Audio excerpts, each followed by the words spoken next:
So one of the many movement requirements that are needed for a good quality handstand is adequate shoulder flexion, which means being able to get your arms up by your ears without compensating by lifting your chest. So if you're struggling to get your arms here, you're going to want to spend a lot more time on these exercises. But if you can already do that, these will still be good for building strength in that position. So a good way for you to test is just to start kneeling. You're just going to take your arms up by your ears and just see how far you can go back, like I said, without letting the ribs rise. So keep them pressed down, core engaged, and just see how far back you can go. So I'd like you to test this again once you've completed these exercises to see if you can feel an improvement straight away, or at least over the coming weeks you definitely will. So if you're finding that you are quite tight in that position, I would just like you to start with placing your hands on a raised surface about shoulder width apart, and then you're just going to try and push down as far as you can, aiming to eventually get your head down towards the floor, like you're trying to press your chest on the floor, really opening out as far as you will go. So you might be here right now, in which case this is why you want to spend more time on it.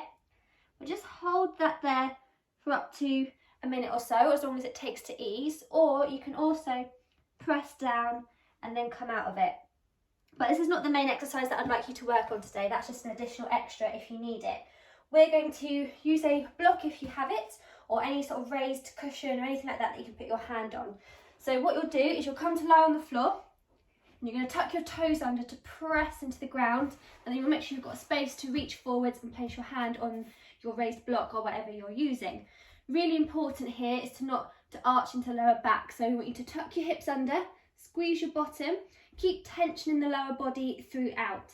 And then going to squeeze your hand, keep tension there as you reach forwards with your head placed down onto your hand here. So I'm just going to talk you through it, so my head will be raised, but you'll want to have your head down. So what you'll do from here is just lift up as high as you can. Now this might not be very high initially, you might not even be able to lift it up, but with practice and with all the other strength work we're doing, you will. So what you'll do is you'll lift up as high as you can for 10 seconds.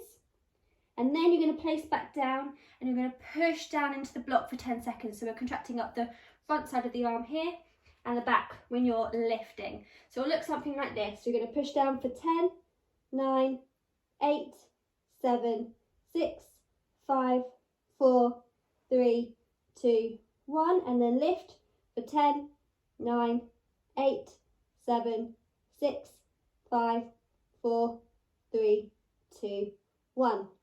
And then you'll continue that for whatever amount I've told you on your plan, so make sure to read the notes that are there. Now this is a lot more challenging than you think it would be, and you are going to get very hot and tired in these muscles around your shoulder, which is what we're trying to do to build your strength and get you more comfortable in this position, ready for your handstand.